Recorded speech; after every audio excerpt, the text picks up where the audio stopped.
abatulaba abalaba Bukedde TV bebaziza nnyo okuwangayo obudde buli lwa Sunday ne mugobereranga emboozi z'omukenkufu. Mwebale kugoberera era mwebale kutwagala, mwebale kunyumirwa ate nga bwe muyiga kintu kikulu nnyo.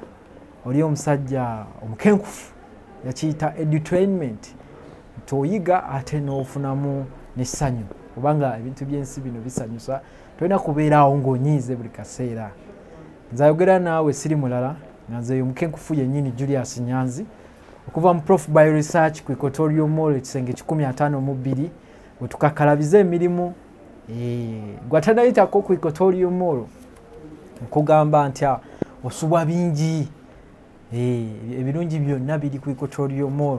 Abatuuseeyo batujulira era bo basanyufu beewuunya bwewuunya, abamu beewuunya oba tuli bannayuganda. Tuli bannayuganda, nze ndi muzzukulu wa Kayiira Gajuule. Naye lw'okuba nti Katonda naffe yatuwa amagezi tulina okwerwanako buli we twebaka. Era mu maaso awo njafunayo akatambi nkabateereko nkubuulire ebbaluwa ekyasinze omusajja omuzungu gye yawandiikira omuddugavu ng'amulaga ensobi z'akola, ensobi ez'ettaano ezimukuumidde awo waali. Naye ng'ensobi ezo zonna ettaano omusajja oyo ze yayogerako kyeruppe. Ebintu ebyo byensi banjogerako wano nga mwe muli ebyokutandika okunoonya amagezi n'okutandika okweyagaliza. Ffe tweyagaliza nnyo kyova olaba tetugenze mu maaso, naye bwe tutandika okulaba nga ffenna twewagala bwe ntera bagamba eŋŋombo yange eri nti ekyuma kiwagala kyuma, tujja genda mu maaso. Era mu mbeera egyo tulabye ebintu bingi nnyo. Tutambudde lwa Sunday tubaako ekipya kye tuyiga ate ng'ebintu ebyo bitwetoolodde. Sunday ewedde nga bwe twalaba twayiga ku bizigo by'ekinzaali. Ebizigo by'ekinzaali byalisanyusa nnyo abantu nti omuntu yakiyiga nti okwesiiga oluusi petulo lya mujjeri nga toli mmotoka okola nsobi. Ebizigo bino bye twayogerako ebya turmeric butter, era bw'oba toweesiga turmeric butter ojja kugenda kubaganga kubanga ebintu byonna ebyama biri wano. Nga bwe nakugamba oluwonzi lw'enkoko, luwonzi abatalumanyi lwe bayita kob mu luzungu, ekimyufu ekyo kabuta akalimu kanyiriza okuzaama n'abakadde ne badda buto. Ovanga ku kizibu ekigoba obukadde zonabeerawo nga wa myaka mukulu mu kwogera naye mu ndabika nga tagirabika. Okibuuzanga Oprah Winfrey abamumanyi. Era twagamba nti kutambulirako ne sabbuuni ava mu bikoola by'amapaapaali, African black soap.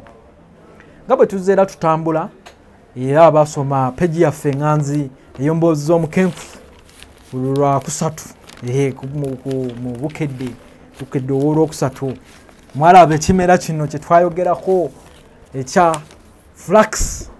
Flax afuuse flax era gwatanaaba kuyingira kyombo kya flax kugamba ntya kyosigalidde. Flax twakulaga engeri gy'asobola okuyambamu okugoba obwavu.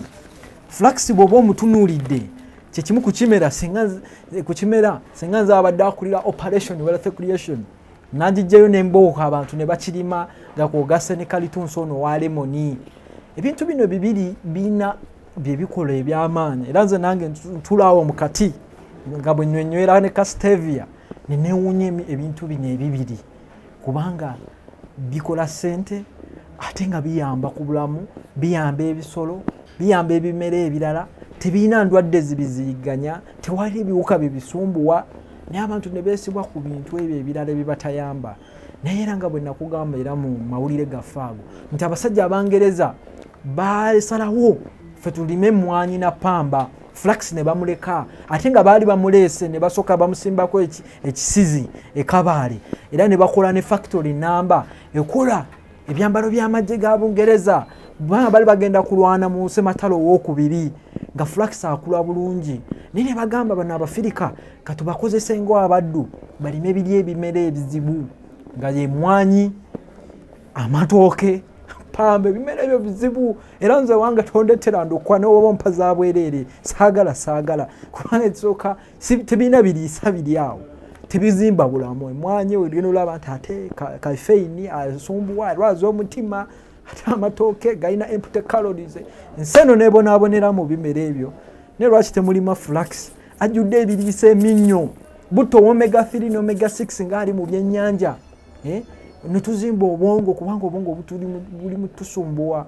nakugamba akakebe kamu kana ak'omutwalo kayamba omuntu n'asobola okusimba eka namba n'ofunamu kilo 2 abamawulire bakolamu ensobi bagamba kilo 13 ekyo njagala tukitereeze ziri kilo 2 buli kilo njugula mitwalo 2 era basinga mpulira ebibozibozi ebyamalwa nti ate twalima obusaanyi wano simala twalunda obusaanyi twalima molinga twalima vanira tetwafunamu nkugamba nti bali mwaguzanga ba middlemen bali abasajja be bayita abakayungirizi nze siri kayungirizi era gwe abadde ajja atugoberera ozoolaba ebintu bye tukola n'awaadi ze tuwangudde ebintu tubikola kati nze bw'olima n'oguzanze ba middlemen bonna obagobyewo oguza omuntu oyo yennyini eyeetaaga ekintu ng'olwaleero njagala era twogere ku